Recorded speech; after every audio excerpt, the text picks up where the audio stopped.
semuanya pernah ke Baitul Maqdis dan semua nabi pernah menampakkan kendaraannya di besi itu, Pak.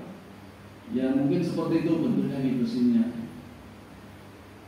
Jadi nabi-nabi dulu sebelum Nabi Muhammad pernah semuanya berkunjung ke Baitul Maqdis.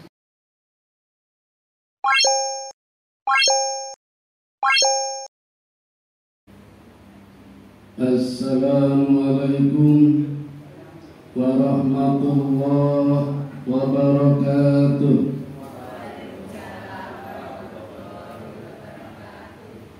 Innal hamdalillah nahmaduhu wa nasta'inuhu wa nastaghfiruhu wa na'udzu billahi min syururi anfusina wa min sayyiati a'malina.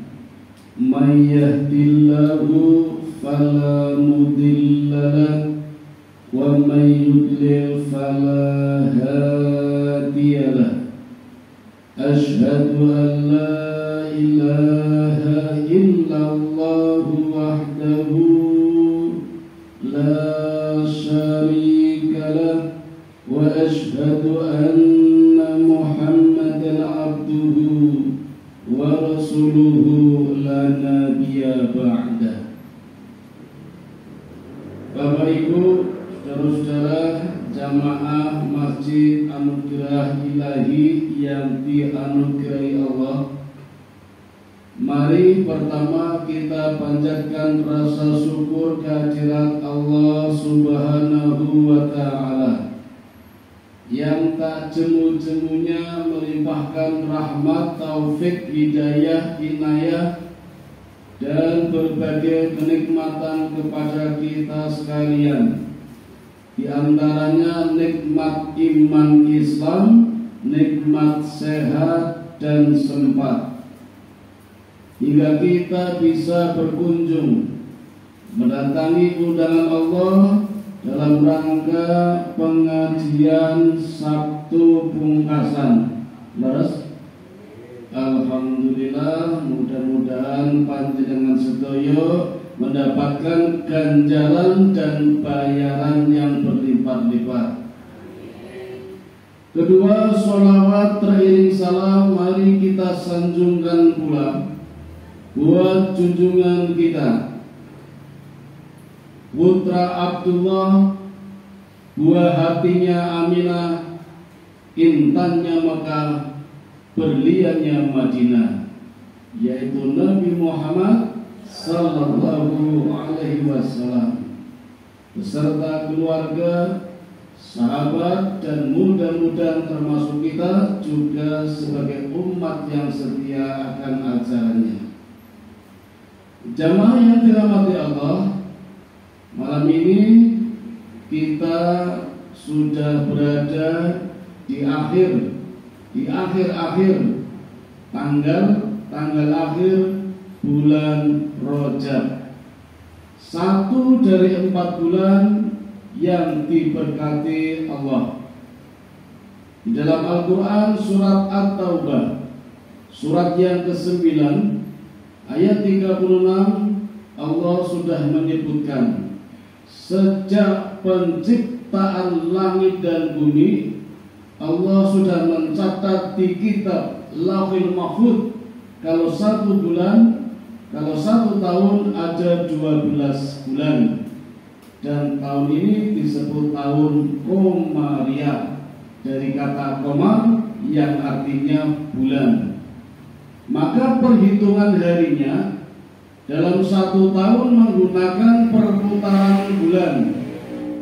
Jadi ada yang 29 hari, ada yang 30 hari. Sedangkan jatuhnya di bulan apa belum pasti, maka harus ru'yah.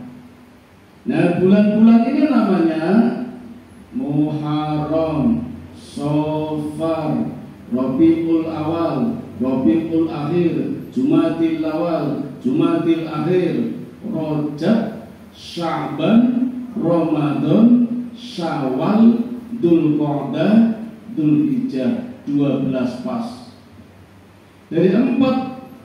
Dari 12 bulan ini ada 4 bulan yang disebut Ashhurul Hurum, 4 bulan yang dimuliakan. 3 bulan berturut-turut, yang 1 bulan melompat jauh. 3 bulan yang dimaksud adalah Dzulqa'dah, Dzulhijjah, Muharram. Yang 1 melompat jauh yaitu Rajab. Nah, kita sekarang sudah berada di tanggal 26 Rajab, Bapak Ibu, bulan yang dimuliakan Allah. Why? Kenapa? Banyak peristiwa yang terjadi di bulan Rajab, Pak. Sedikitnya saya mencatat ada 8 peristiwa yang terjadi di bulan Rajab. Di antaranya peristiwa yang paling besar adalah peristiwa Isra wal Mi'raj yang besok akan dirayakan, diulang tahuni setiap tahun oleh umat muslim seluruh dunia. Jadi tiap tahun kita ulang tahun Isra Mi'raj. Maka kalau saya boleh mengatakan, Isra Mi'raj adalah mukjizat sepanjang masa. Kenapa? Karena tiap tahun diulang tahuni peristiwanya. Padahal sudah lama kejadiannya, Bu. Tahun 631 Miladiah. Sekarang sudah 1400 berapa, Mas Akbar? Oh, berapa? Ya itu aja sendiri. Sudah lama, tapi tiap tahun kita rayakan. Orang sering menganggap ini satu peristiwa, padahal ada 2 kejadian, Isra wal Mi'raj. Kisahnya, Mas, ditulis di surat yang berbeda. Mi'raj itu suratnya ada di dalam surat An-Najm, surat yang ke-53, ayatnya 13 sampai 18. Isra itu di Quran, Pak, suratnya Al-Isra, surat ke-17 ayatnya 1. A'udzu billahi minasyaitonir rajim. Bismillahirrahmanirrahim. Subhanalladzi asra bi 'abdihi lailan minal masjidil haram ilal masjidil aqsa alladzi barakna haulahu linuriyahu min ayatina innahu huwas samiul basir.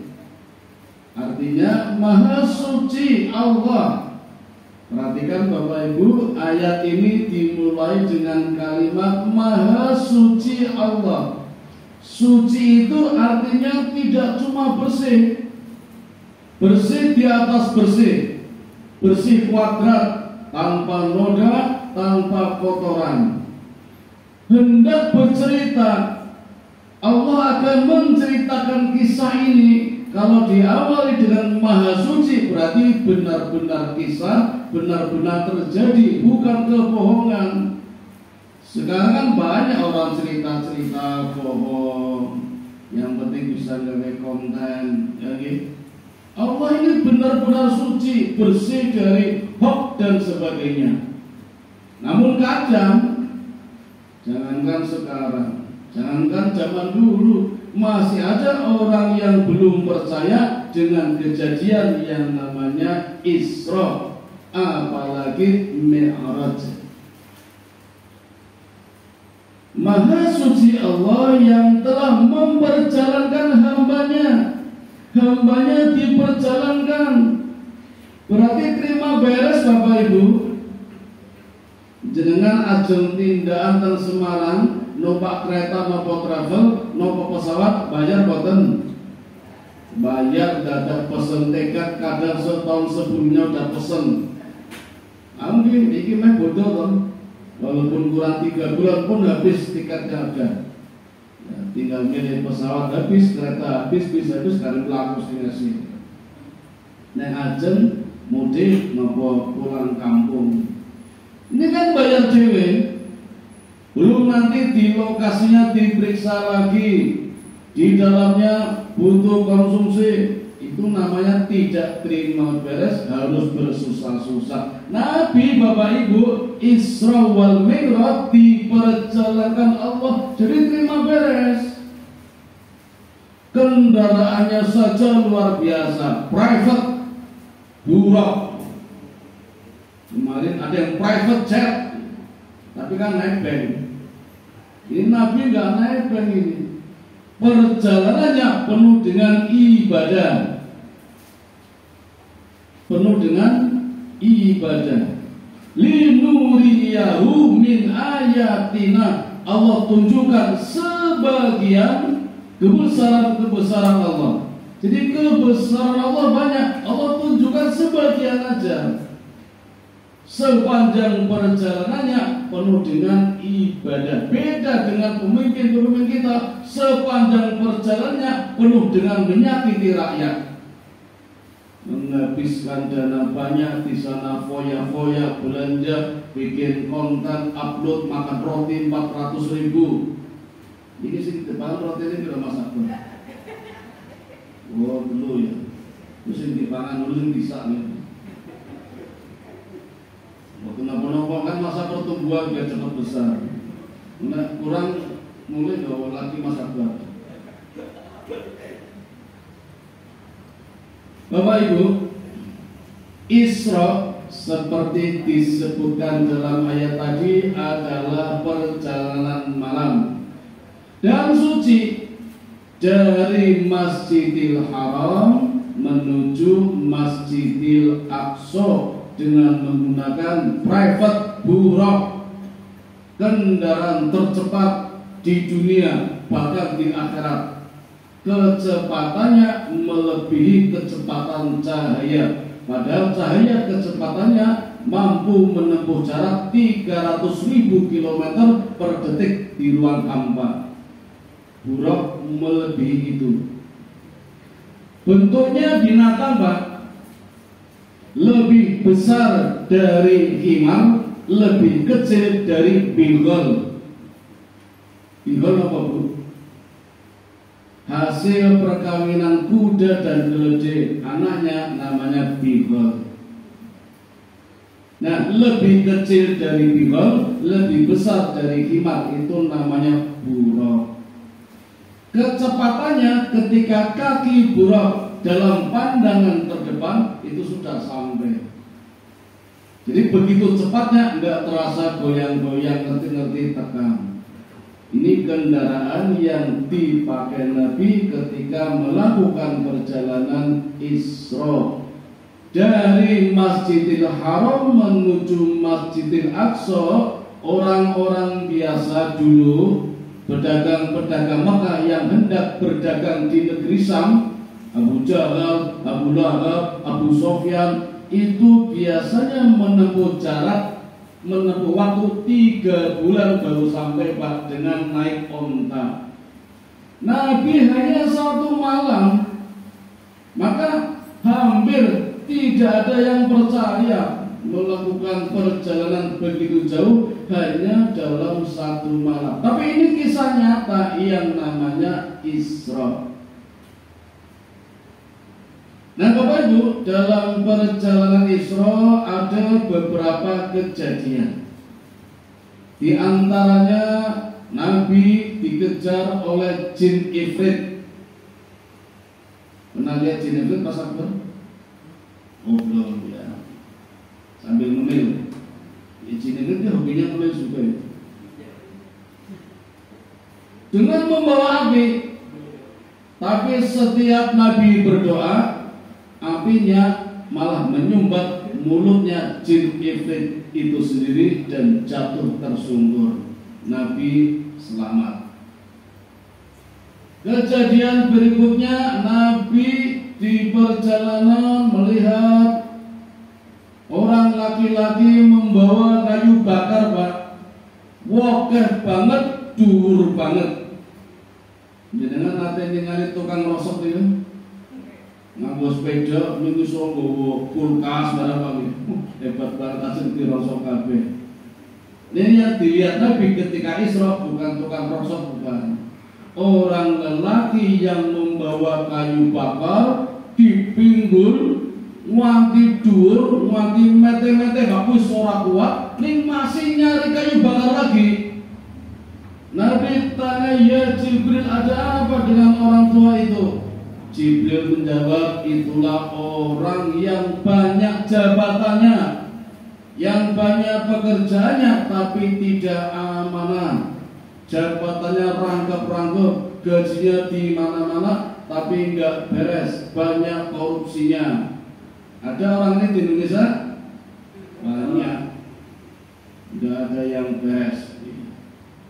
Nabi lanjut perjalanannya, kemudian tiba-tiba melewati satu tempat yang harum sekali baunya, wangi sekali. Nabi Muhammad bertanya kepada Jibril, ya Jibril, bau apa ini? Jibril menjawab, inilah bau harumnya makamnya Masito. Kenal Masito, Bu? Oh, belum kenal. Mas apa kenal? Kelas berapa itu? Mulai sekolah ya Masito, sekolah. Masito itu, Bu, pelayannya putri Fir'aun. Fir'aun itu, Bu, bojone 1000. Bon. Karena setahun 360 hari, nek 1000 istri berarti mendapat giliran 3 tahun sekali baru dapat giliran. Istri yang terakhir Asia, Muslim, Fir'aun kafir.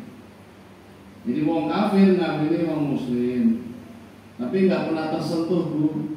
Jadi ketika Fir'aun hendak menyentuh Asia, Allah menyamarkan wajahnya menjadi jin. Jadi Fir'aun mengawini jin, bukan Asia. Asia tetap suci, tidak pernah dikawini sama Fir'aun. Jadi terjaga itu. Makanya nggak punya anak dengan Fir'aun. Yang punya anak istri yang ke-99 idolanya Fir'aun, namanya Nafitri. Ada yang sama namanya? Oh, enggak ada. Ada yang sama diganti aja, itu anaknya Fir'aun itu. Nafitri. Itu anaknya, putrinya Pak, yang mengasuh adalah Masito. Mulai dari nyuci, momong, dulang, mopoi, masang gurita, sampai nyisiri rambut, Pak. Tiba-tiba suatu saat sisirnya jatuh ketika akan diambil membaca Bismillah. Putrinya Fir'aun kaget. Apa yang kamu baca? Dengan nama Allah. Tuhan yang mana? Apa maksudnya ayahku? Tidak. Tuhanku, Tuhanmu, dan Tuhan ayahmu. Berarti ada Tuhan lagi? Ada. Tidak ada. Hanya satu Tuhan. Tuhanku, Tuhanmu, Tuhan bapakmu. Bukan Fir'aun. Anaknya lapor, Pak. Ayah, ini ada Tuhan lagi nih, kata Masito. Ya, banyak basa-basi, Pak. Masito terancam eksekusi, hukuman, dibakar di wajan yang besar, hidup-hidup, kalau tidak segera merubah pandangannya kepada Tuhan Fir'aun. Gak ada masalah bagi Masito. Minyak yang besar gak ada masalah, api menyala-nyala gak ada masalah. Maka benar hukumannya dibakar hidup-hidup di wajan yang penuh dengan minyak. Mbuh minyaknya apa? Bimoni ketoi ya duduk. Satu persatu mulai dari anak yang terbesar cemplungkan langsung, anak yang kedua cemplungkan langsung habis, sampai anak yang paling kecil masih menyusui, Bu. Nah, masih toh ragu-ragu, kasihan. Dilalah anak yang masih bayi, Pak, masih menyusup, ngomong bicara, ya Bunda, gak usah takut, gak usah ragu, surga sudah ada di depan kita. Itu anaknya Masito yang masih bayi, Pak. Jadi dalam sejarah Bu ada 4 bayi yang bisa ngomong. Bayi saksinya Nabi Yusuf, bayi anak temannya Al-Jured, kemudian bayinya Isa Al-Masih, Isa ibnu Maryam, dan yang keempat bayi anaknya Siti Masito. Bisa bicara. Melihat bayi yang masih nyusu bisa bicara, ibunya mantap. Rasa dituduh langsung nyemplung di wajah yang minyaknya menggelegar. Namun sebelumnya pesan kepada Fir'aun, kalau nanti tulang-tulangku dikumpulkan bersama anakku dan dikubur di satu tempat. Oke, kata Fir'aun. Lalu dikumpulkan. Nah, di makam itulah Nabi ketika Isra mendapatkan aroma yang harum sekali. Itu yang Nabi saksikan ketika perjalanan Isra. Sampai di Masjidil Aqsa, itu tempatnya besar Bu, Masjidil Aqsa. Nah, di tempat itu ada namanya Baitul Maqdis, bentuknya masjid, namanya Masjid Qibli kalau tidak salah. Dan di sampingnya ada tembok ratapan. Itu buat orang-orang meratap yang merasa banyak salah, dosanya banyak, itu kepalanya dibentur-benturkan di situ. Tapi itu ajaran orang Yahudi. Jadi bersebelahan dengan tembok ratapan, di situ ada besi bundar tempat menambahkan kuda-kuda atau onta-onta orang yang sholat di situ. Bapak Ibu, jumlah Nabi 124.000, semuanya pernah ke Baitul Maqdis, dan semua Nabi pernah menambahkan kendaraannya di besi itu, Pak. Ya mungkin seperti itu bentuknya di besinya. Jadi Nabi-Nabi dulu sebelum Nabi Muhammad pernah semuanya berkunjung ke Baitul Maqdis, di Masjidil Aqsa. Kalau ke Anugerah lain belum tentu, belum ada. Tapi kan kuda, onta yang satu-satunya mendapatkan buruknya hanya Nabi Muhammad Sallallahu Alaihi Wasallam. Dan setelah itu Nabi memimpin sholat berjamaah. Sholat apa Bu? Ngerti kalau maksudnya sholat apa? Isya, maghrib, zuhur, asar. Dalam satu riwayat disebutkan sholat tahiyatul masjid, tetapi dalam riwayat lain sholat tahajud. Kenapa? Karena tahiyatul masjid tidak berjamaah. Berarti sholat tahajud Nabi jadi imam, makmumnya seluruh nabi senior Pak, 124.000, imamnya malah nabi ragil, nabi singkeri dewi, tapi jadi imam. Maksudnya apa nih Bapak Ibu? Belum tahu ya, tak bongkar rahasianya Bapak Ibu. Ini jarang orang cerita nih masalahnya. Ribuan nabi Pak itu dari kalangan Bani Israel, orang-orang Yahudi. Nabi Muhammad bukan orang Yahudi Pak, bukan kalangan Bani Israel, tapi dari Arab.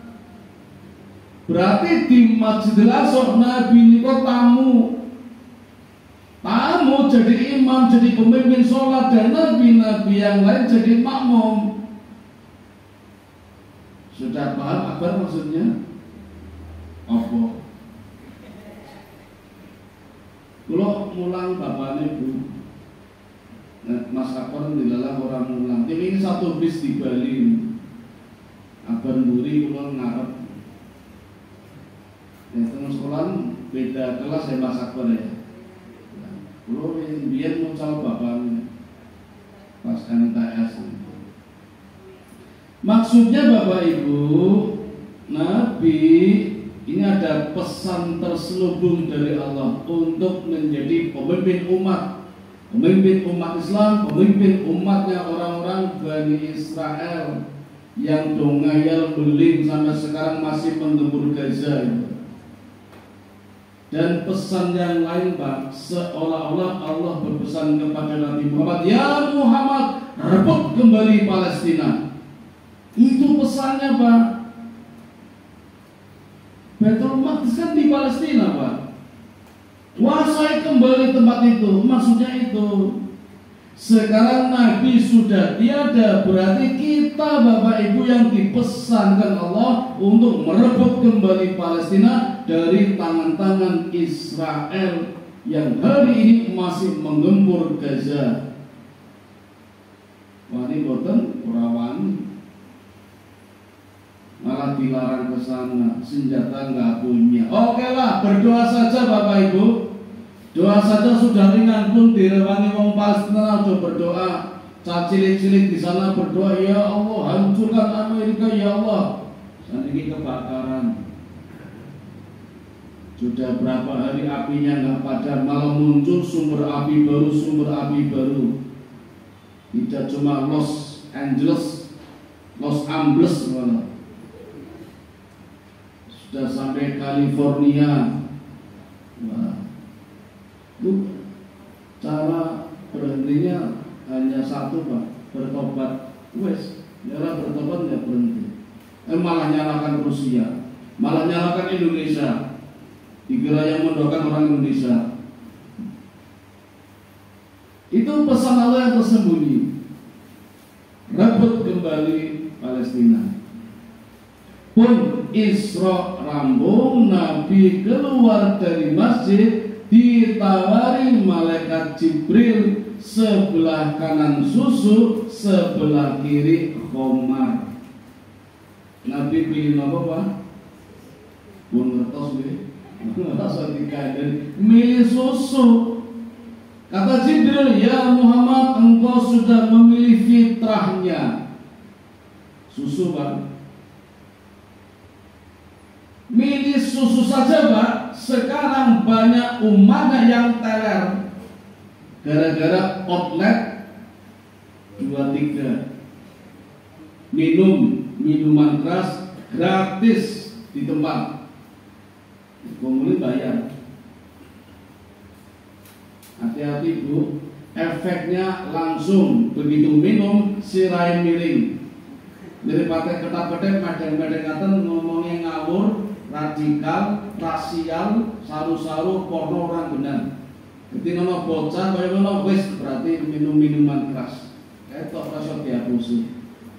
Padahal saya pinter-pinter, Pak. Saniki Pak ngombe miras koyo ngombe es teh, Pak. Warnane podo, nganggo plastik, nganggo sedotan, dicap 10 jejer, ora ketara sing miras iki sing es teh jumbo sing ndi. Podo iki. Sing itu mambune nek gelem ngambung jenengan. Ya Mas, jangan tergoda ya. Maka jauh-jauh sebelumnya menghindar. Nggak usah berteman. Kalau berteman mesti kegawa Pak. Mending ngerasa tenang. Alasannya macam-macam. Mungkin orang ngomong gitu, tapi jagongan pas lengah ST dicemplungi amalan dari kuno. Belum nanti campurannya misalnya sabu-sabu sing larang ya. Minuman mirasnya murah, sing sabu-sabune sing larang, sing sak grame 2 juta, Pak. Saya itu heran sama anak sekarang, mau mabuk saja butuh dana 2 juta. Dulu zaman saya masih kecil, kalian boten Bu, kalau mau mabuk hanya butuh 100 rupiah. Numpak bis Madaguri. Mabuk ya? Murah, soalnya larang-larang belum mabuk. Outlet 23 kan putih Bu, pun kertas ya. Pun belum boten ngandini malah dompet ngomong. Salah satunya di Jalan Wijaya melewati Jembatan Merah belok kiri ada masjid namanya Al Jihad. Nah, jajare wonten outlet 23, Pak.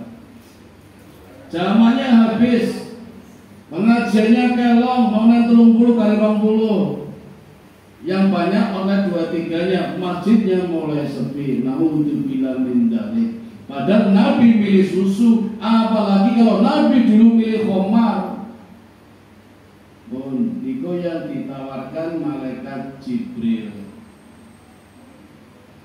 Setelah itu Nabi melakukan perjalanan berikutnya. Ada 2 riwayat. Riwayat pertama, Nabi masih di dalam masjid langsung naik melalui Kubah.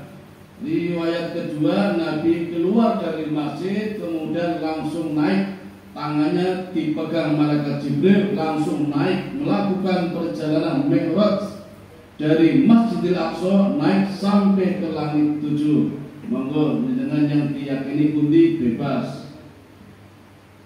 Kan nggak tahu nih, cuma berdasarkan cerita. Tapi ini cerita yang benar-benar terjadi.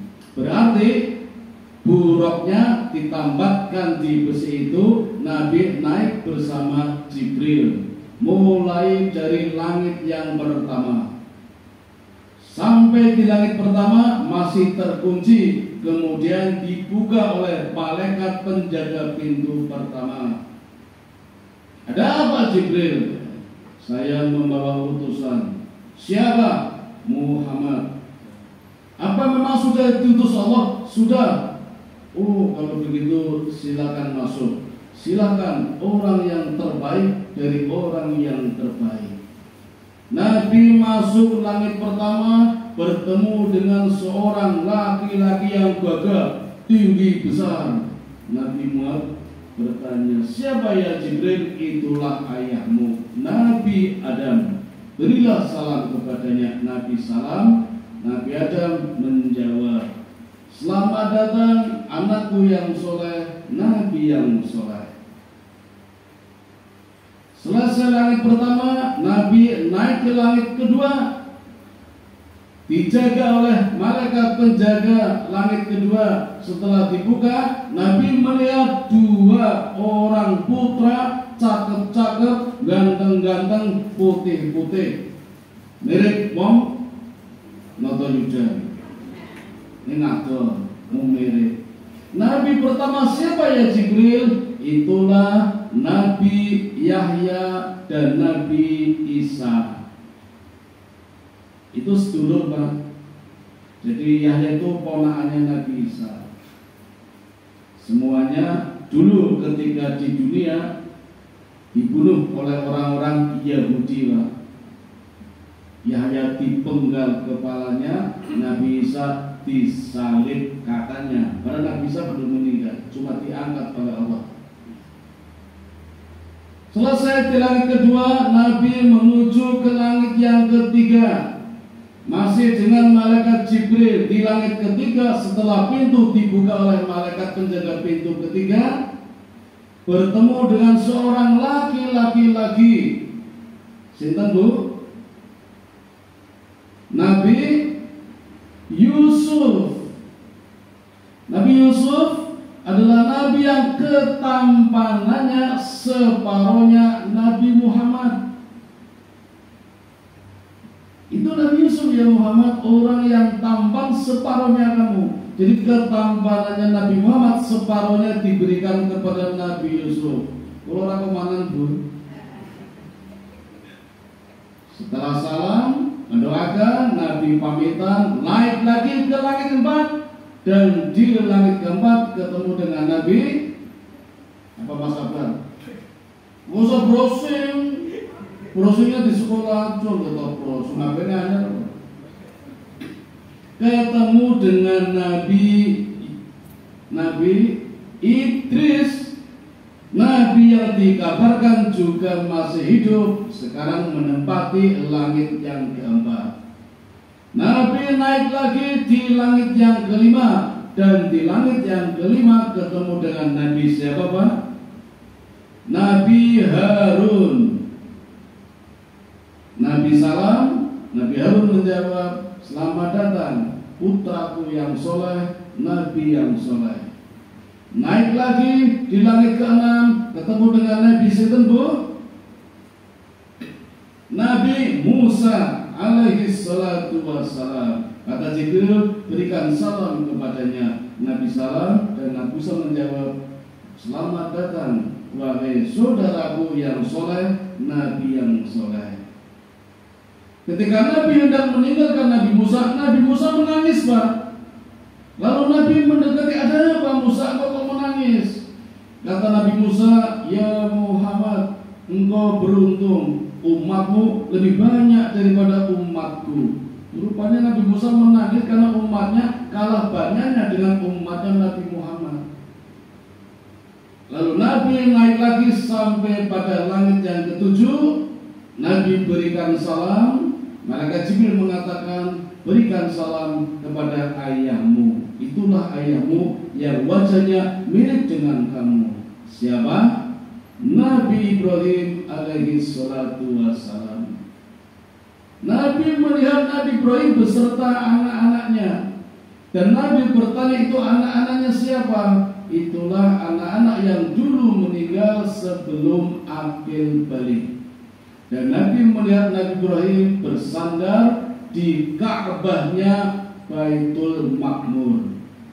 Baitul Makmur, Bu, niku markasnya malaikat. Namanya Baitul Makmur dan ada Ka'bahnya. Jadi kalau lurus ditarik ke bawah, Pak, itu katanya nih, saya belum bisa membuktikan, Pak. Tapi dikabarkan lurus dengan Ka'bah yang ada di bawah. Belum dibuktikan, baru ada kabar seperti itu. Sampai selesai di langit ketujuh, Jibril berkata kepada Nabi Muhammad, silakan naik ke puncak yang tertinggi, yaitu Sidratil Muntaha. Nah, ini sudah peristiwa Mi'raj. Ini jam songo nih. Ini ngatos jam tadi kemana? 12. Nemu aku kurang 12. Kopi rong gelas ini. Kopi kapal api atau buruk gajah dan melay. Nah, kalau Mi'raj itu ayatnya 13 sampai 18 di surat An-Najm. Ringkasnya di situ disebutkan Nabi melihat malaikat Jibril dalam bentuk asli yang kedua kalinya. Dulu pernah melihat, setelah itu melihat dalam bentuk laki-laki, ya berubah-ubah, ganteng. Malaikat nggak ada yang jelek, Pak, mesti ganteng. Nah, kalau jin jelek. Jadi kalau panjenengan ketemu orang jelek, siap-siap jangan-jangan jin itu. Tapi yang ganteng bisa-bisa malaikat. Nabi melihat lagi bentuk asli malaikat Jibril yang kedua kalinya. Dan melihat Sidratul Muntaha bentuknya pohon, seperti pohon bidara. Saya nggak bisa gambarkan, nggak ada LCD. Oke, nggak kenapa-napa. Yang penting iman, percaya mawon. Malaikat Jibril sendiri yang dilihat oleh Nabi ketika itu memiliki 600 sayap atau 300 pasang sayap. Warnanya hijau berkilauan. Tapi malaikat Jibril sudah menilai, ya Muhammad, engkau naik sendiri. Aku tidak mampu. Kalau aku mengikutimu, mengantarkan, aku akan terbakar. Nabi tidak. Nah, bertemulah Nabi dengan Allah Subhanahu wa Ta'ala untuk mendapatkan SK, kenaikan pangkat, kenaikan jabatan, mendapatkan perintah melakukan ibadah tertinggi yang namanya sholat. Bapak Ibu, ini peristiwa luar biasa. Perintah-perintah Allah yang lain, Allah turunkan ayat. Allah kirimkan malaikat Jibril untuk membawakan ayat. Semuanya di bumi. Puasa, ayat turun di bumi. Zakat, turun ayat di bumi. Haji, turun ayat di bumi. Umroh juga begitu. Hanya satu perintah yang Allah turunkan Di atas Nabi yang dipanggil menerima SK. Itu berarti sholat itu ibadah yang paling penting, paling besar. Karena Nabi yang dipanggil, bukan ayatnya diturunkan. Dan tidak tanggung-tanggung bahwa perintah sholat yang Allah berikan kepada Nabi Muhammad 50 kali. Nabi boten nawar. Tapi setelah pulang di langit ke-6 ketemu Nabi Musa bilang, ya Muhammad, mintalah keringanan kepada Allah, umatmu tidak akan mampu. Umatku saja gak mampu, kata Nabi Musa, yang umatnya orang-orang Yahudi, gede dhuwur, orang mampu. Oke lah, Nabi naik lagi menghadap Allah minta keringanan, dikurangi Pak jadi 45. Ringkas cerita, Nabi bolak-balik, berarti berapa kali? Sampai tinggal 5 kali. Dapat diskon terus nih. Nanti isin, jangan isin boten punya bola-bola yang Ramayana jalur diskon bola-bola. Nabi isin sampai bilang kepada Musa, ya Musa aku malu bola-balik dari 50 kali menjadi 5 kali. Sampai turun suara Allah mengatakan aku tetapkan 5 kali, tapi kualitasnya sama dengan 50 kali. Berarti 1 kali sholat bobotnya 10 poin. Man ja'a bil hasanati falahu asru amthaluha. Barang siapa berbuat kebaikan termasuk sholat 1 kali, Allah lipatkan pahalanya 10 kali. Berarti kalau 5 kali sholat 50 kali. Sama saja dengan perintah asalnya juga begitu. Tidak cuma itu Bu, masih dalam rangkaian sholat Allah juga mengatakan perhitungan amal menurut Allah ngaten Pak. Ketika masih berniat baik Allah sudah berikan 1 pahala. Begitu berbuat baik Allah lipatkan 10 kali. Saya yakin pengajian malam ini ada yang sudah niat seminggu sebelumnya, sebulan sebelumnya. Yakin tuh. Nah, betul yakin mesti lali. Ono pengajian tuh, kaget nih. Ono pengajian. Jadi mungkin sebelum-sebelumnya, sebulan sebelumnya, seminggu sebelumnya, wong sing mau baru kali mau baru bagian mana pengajian toh, mungkin ada ini. Allah sudah catatkan pahala Pak, tapi baru 1. Begitu sampai di Masjid Anugerah Ilahi, duduk manis, lendean, ngantuk-ngantuk, karo ngemil, Allah lipatkan 10 pahala. Enak tuh Bu. Itu namanya pahala hidayah. Kemudian dapat ilmu, ada materi pembelajaran, jenengan paham, dapat pahala lagi, namanya taufik. Nanti pulang diamalkan. Cerita karo bojone, jenengan cerita karo garwane, jenengan tak cerita karo bojone. Kamu dek mas cerita sama kakaknya, sama ajinya, kalau bojone karo tonggone. Itu tambah lagi pahalanya, namanya pahala barokah. Itu perhitungan amal kebaikan. Allah rumusnya diberikan saat Nabi Mi'raj.